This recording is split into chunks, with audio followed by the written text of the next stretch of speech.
المرجو منكم دعمنا بالضغط على زر لايك، فهذا يسعدنا كثيرا ويحفزنا لتقديم الأفضل دائما، وشكرا لكم.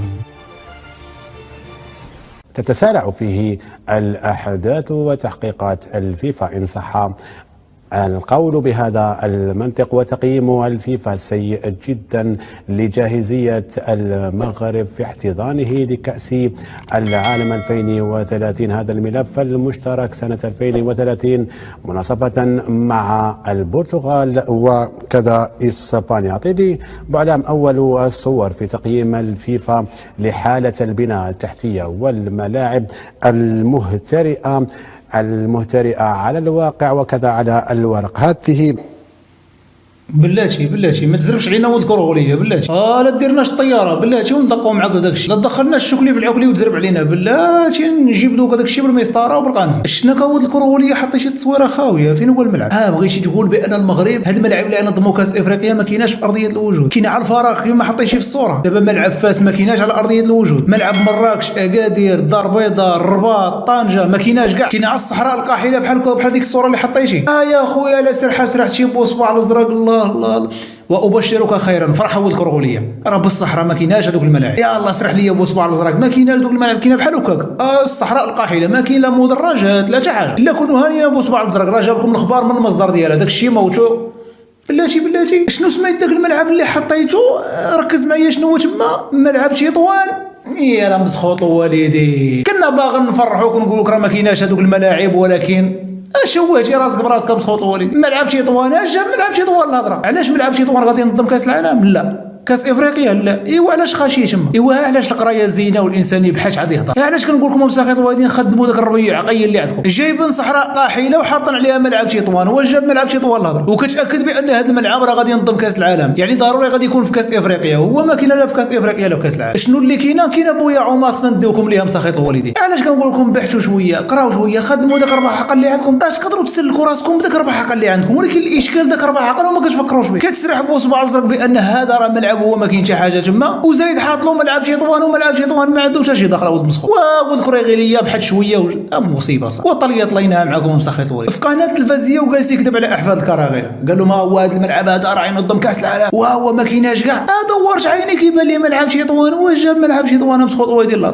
ولد كريغيليه كنا باغي نفرحوك ولكن للاسف. كمل شو ولد كريغيليه دابا نتبعوا معاك. تقييم الفيفا أصدق من كل قيل وقال وأصدق من كل معلومة. كيف قيمت الفيفا حتى نضع المشاهد الكريم جاهزية المغرب في احتضان جزء فقط من المونديال وليس كله؟ تبغيتيه كله ولا دوز عند المنطقة العازلة دوز تما. علاش ما عندكش هذه المعلومه؟ علاش ما غاديش ننظموه كامل وغادي ننظموه مشترك وحاجه عاديه باش تكونش في راسك؟ اللي جايب ملعب تطوان وكيقول لهم هذا راه ينظم كاس العالم اش بقى ما تقول؟ ودخالي كاس العالم اللي غادي يجي غادي يكون مختلف على كؤوس العالم اللي فات، لان كاس العالم بدايه من 2026 غادي يولي ب 48 منتخب، ما غاديش يبقى ب 32. اخر نسخه هي اللي كانت في قطر 2022 واللي المنتخب المغربي حقق فيها انجاز تاريخي. ما عمر شي منتخب افريقي ولا عربي وصل لهذا الانجاز اللي داروا المغرب واحتل المركز الرابع على مستوى العالم. واللي كان هذا كاس العالم هو اخر نسخه اللي كانت ب 32 منتخب، دابا غادي يكونوا 48 منتخب. يعني هذا كاس العالم غادي يوليو في متناول الدول الخليجيه فقط، والدول الخليجيه وغادي يزيروا لانك باش توجد ملاعب ل 48 منتخب، ملاعب ديال التدريبات تستقبل جماهير ديال 48 دوله، غادي يكون صعيب بزاف. وبدليل ان الولايات المتحده الامريكيه اللي كتوفر على 50 ولايه في البلاد ديالها والرقم 1 على مستوى العالم، ودايره كاس العالم مشترك مع كندا والمكسيك في 2026. حاجه عاديه، هذه الولايات المتحده الامريكيه ودايره مشترك. فعادي المغرب ينظم كاس العالم مشترك. هي المغرب ها هو منظم مشترك، حتى شنو غادي تنظم؟ ما سمعتكش مزيان. الصف لا الصافي كاينه عاود ديال هذا الصف اللي غادي تنظموا، العدس ولا اللوبيا ولا الحليب ولا الماء ولا الزيت ولا الدقيق ولا البطاطا ولا قويتوا علينا الصفوفه يا مساخيط الوليد. صافي نظم لهم الصف مزيان وقول لهم ديروا جوج وشدوا الصف مزيان كيف ما قال لهم وزير التجاره رزيق. قال لهم برافو عليكم الشعب الجزائري، كتعرفوا تشدوا الصف، ما كديروا لا فوضى لا والو، وبينتوا على انكم دوله حضاريه كتعرفوا تشدوا الصف. هذا وزير التجاره. قالوا له امضر لقيتي لنا الحلول ديالنا لهذا الصف هذا. قال لهم برافو عليكم الشعب الجزائري، كتعرفوا تشدوا الصف وكديروا جوج مزيان وراكم عاجبيني وخدامين مع ديما سالكم هكا بقاو ديما جوج بحال داخله القسم. بينتوا على انكم شعب حضاري ومثقف. برافو عليكم كتعرفوا تشدوا الصف. كمل ما فيها والو. على كل حال تنظيم المغرب الأقصى لبعض مباريات مونديال 2030 وبحد ذاته فضيحة. لماذا فاضحة؟ كل الدلائل أثبتت وموجودة.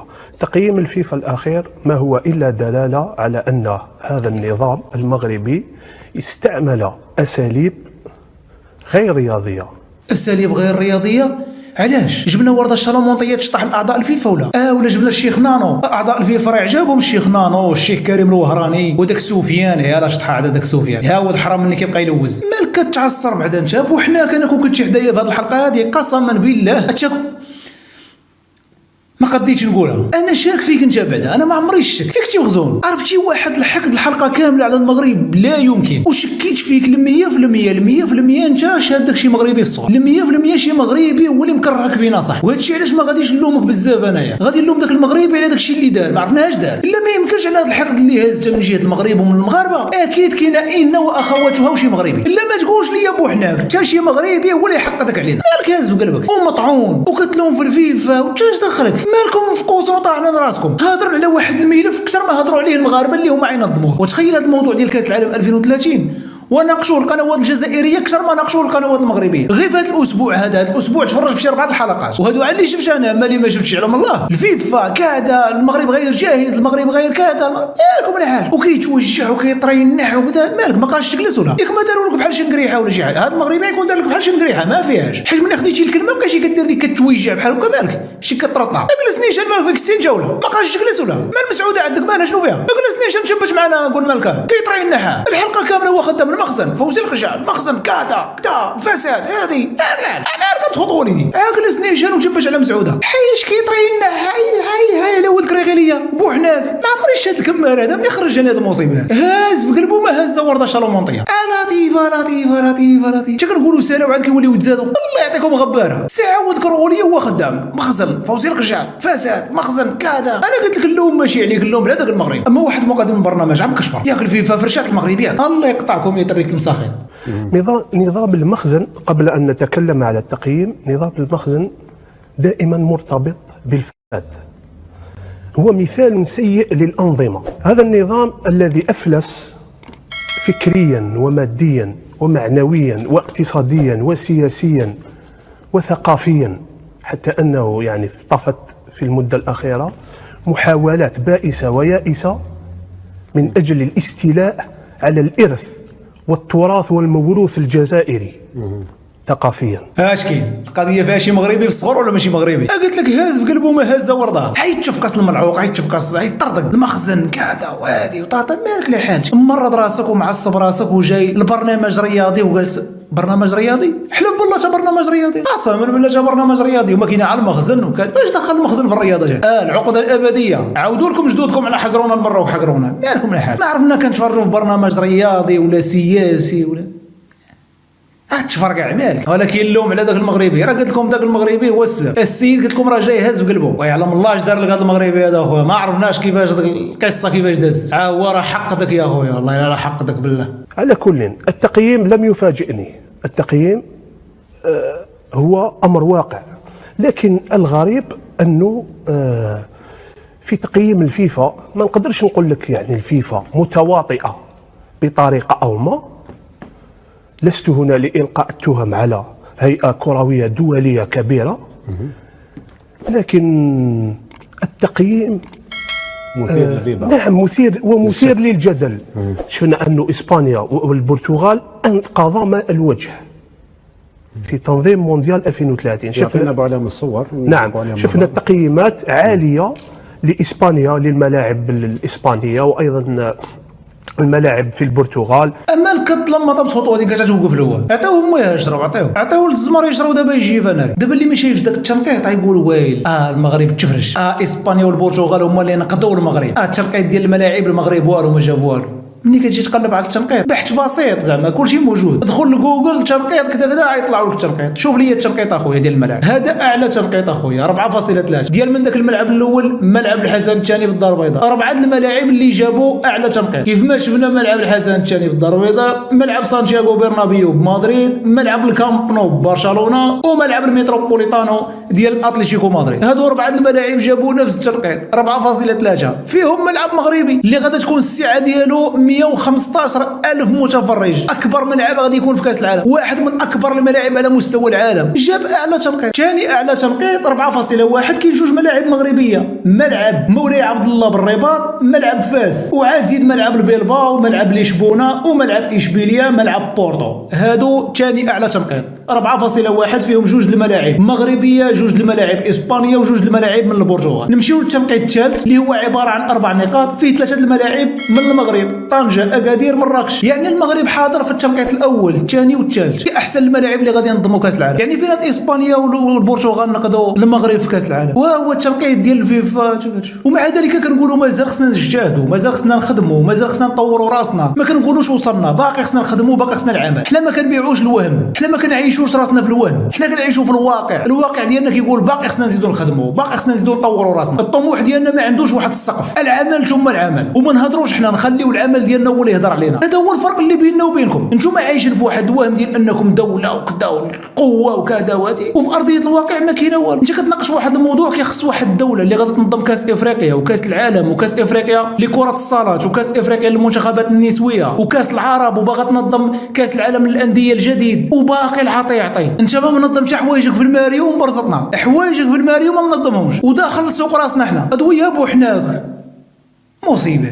لكن فوزي القجع نظن أنه الطريقة اللي كان يتعامل بها بخبث من أجل أن يظهر المغرب كقوة إقليمية في شمال إفريقيا، وهو واقع سيتغير أو بدأت تتضح ملامحه.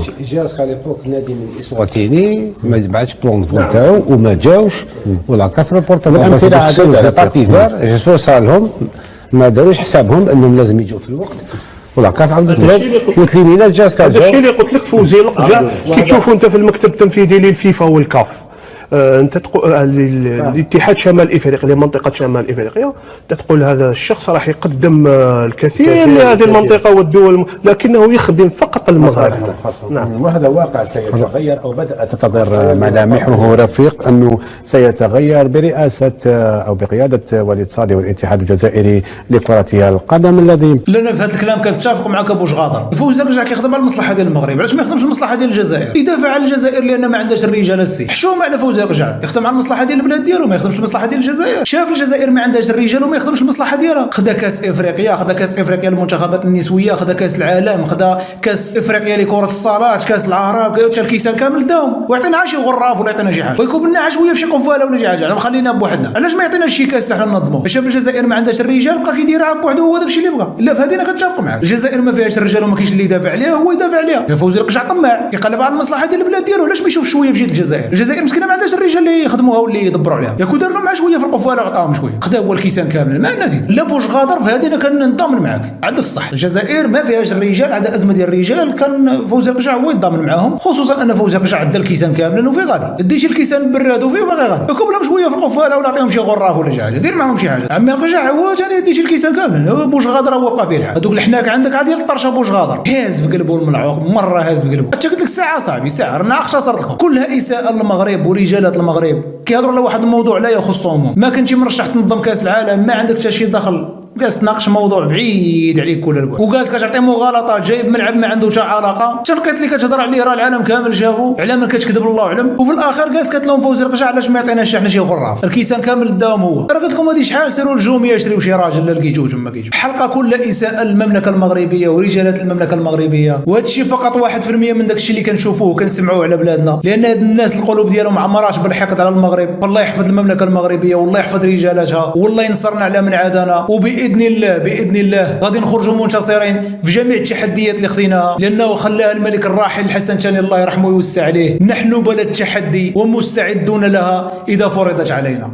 كان هذا هو الفيديو ديال اليوم، كيف العاده ما تنساوش لايك، خلونا الراي ديالكم في التعليقات.